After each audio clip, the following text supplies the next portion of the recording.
ناظرین کرام، آج ہم اس ویڈیو میں ذکر کریں گے حضرت اسماعیل علیہ السلام کی قربانی کا مکمل واقعہ۔ بسم اللہ الرحمن الرحیم۔ عزیزان گرامی، حضرت ابراہیم علیہ السلام نے جب حضرت ہاجرہ رضی اللہ عنہا کو اپنے بیٹے اسماعیل علیہ نبینا کے ساتھ مکہ میں غیر ذی زرع میں چھوڑ کر آئے تھے تو وقتاً فوقتاً ان سے ملاقات کے لیے آتے جاتے رہتے اور کچھ وقت وہاں گزار کر آتے۔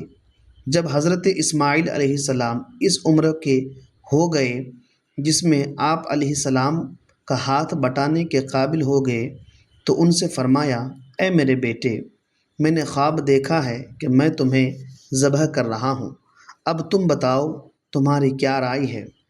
حضرت ابراہیم علیہ السلام نے یہ اس لیے کہا تھا کہ ان کے فرزند کو ذبح ہونے سے وحشت نہ ہو اور اللہ تعالیٰ کے حکم کی اطاعت کے لیے رغبت کے ساتھ تیار ہو جائے۔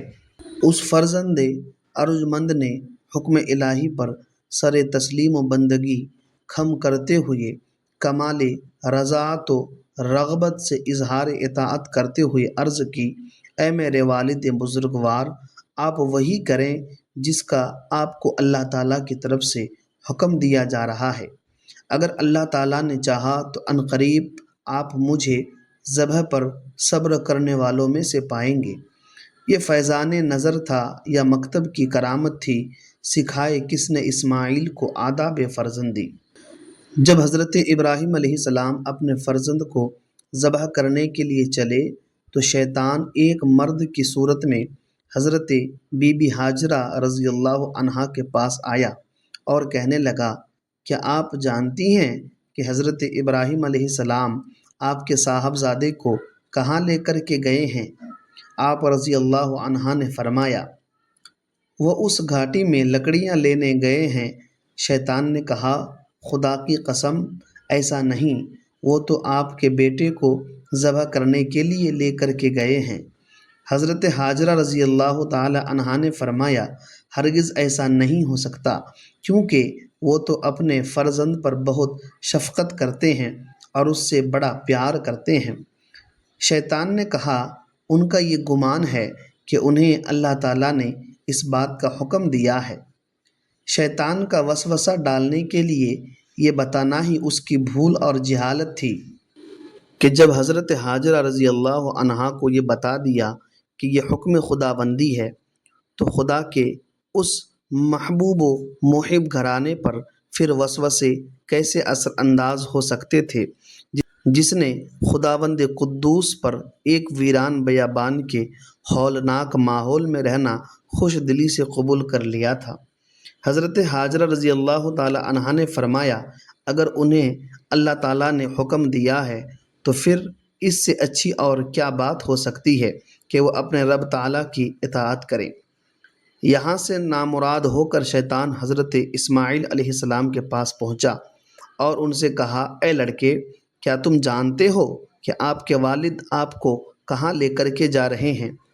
آپ علیہ السلام نے فرمایا، ہم اپنے اہل خانہ کے لیے اس گھاٹی سے لکڑیاں لینے جا رہے ہیں۔ شیطان نے کہا، خدا کی قسم وہ آپ کو ذبح کرنے کا ارادہ رکھتے ہیں۔ آپ علیہ السلام نے فرمایا، وہ اس چیز کا ارادہ کیوں رکھتے ہیں؟ شیطان نے کہا، ان کے رب تعالیٰ نے انہیں یہ حکم دیا ہے۔ حضرت اسماعیل علیہ السلام نے فرمایا، پھر تو انہیں اپنے رب کے حکم پر عمل کرنا چاہیے، مجھے بصر و چشم یہ حکم قبول ہے۔ جب شیطان نے یہاں سے بھی منہ کی کھائی تو وہ حضرت ابراہیم علیہ نبینا کے پاس پہنچا اور کہنے لگا، اے شیخ، آپ کہاں جا رہے ہیں؟ حضرت ابراہیم علیہ السلام نے فرمایا، اس گھاٹی میں اپنے کسی کام سے جا رہا ہوں۔ شیطان نے کہا، اللہ کی قسم میں سمجھتا ہوں کہ شیطان آپ کے خواب میں آیا اور اس نے آپ کو اپنا فرزند ذبح کرنے کا حکم دیا ہے۔ اس کی یہ بات سن کر حضرت ابراہیم علیہ نبینا نے اسے پہچان لیا اور فرمایا، اے دشمن خدا، مجھ سے دور ہٹ جا، خدا کی قسم میں اپنے رب تعالیٰ کے حکم کو ضرور پورا کروں گا۔ یہاں سے بھی شیطان حضرت ابراہیم علیہ السلام اور ان کے فرزند نے اللہ تعالیٰ کے حکم کے سامنے سر تسلیم خم کر دیا۔ اور جب حضرت ابراہیم علیہ نبینا نے اپنے فرزند کو ذبح کرنے کا ارادہ فرمایا، ان کے فرزند نے عرض کی، اے والد محترم، اگر آپ نے مجھے ذبح کرنے کا ارادہ کر لیا ہے تو پہلے مجھے رسیوں کے ساتھ مضبوطی سے باندھ لیں تاکہ میں تڑپ نہ سکوں، اور اپنے کپڑے بھی سمیٹ لیں تاکہ میرے خون کے چھینٹیں آپ پر نہ پڑیں اور میرا اجر کم نہ ہو، کیونکہ موت بہت سخت ہوتی ہے۔ اور اپنی چھری کو اچھی طرح تیز کر لے تاکہ مجھ پر آسانی سے چل جائے، اور جب آپ مجھے ذبح کرنے کے لیے لٹائیں تو پہلو کے بل لٹانے کے بجائے پیشانی کے بل لٹائیں، کیونکہ مجھے اس بات کا ڈر ہے کہ جب آپ کی نظر میرے چہرے پر پڑے گی تو اس وقت آپ کے دل میں رقت پیدا ہو جائے گی، اور وہ رقت اللہ تعالیٰ کے حکم کی تعمیل اور آپ کے درمیان حائل ہو سکتی ہے۔ اور اگر آپ مناسب سمجھیں تو میری قمیص میری والدہ کو دے دیں تاکہ انہیں تسلی ہو جائے اور انہیں صبر آ جائے۔ اس کے بعد حضرت ابراہیم علیہ السلام نے فرمایا، اے میرے بیٹے، تم حکم الہی پر عمل کرنے میں میرے کتنے اچھے مددگار ثابت ہو رہے ہو۔ اس کے بعد فرزند کی خواہش کے مطابق پہلے اسے اچھی طرح باندھ دیا، پھر اپنی چھری تیز کی اور اپنے فرزند کو منہ کے بل لٹا کر ان کے چہرے سے نظر ہٹا لی، پھر ان کے حلق پر چھری چلا دی تو اللہ تعالیٰ نے ان کے ہاتھ میں چھری کو پلٹ دیا۔ اس وقت انہیں ایک ندا کی گئی، اے ابراہیم، تم نے اپنا خواب سچ کر دکھایا اور اپنے فرزند کو ذبح کے لیے بے دریغ پیش کر کے اطاعت و فرما برداری کمال کو پہنچا دی۔ بس اب اتنا کافی ہے، یہ ذبیحہ تمہارے بیٹی کی طرف سے فدیہ ہے، اسے ذبح کرو۔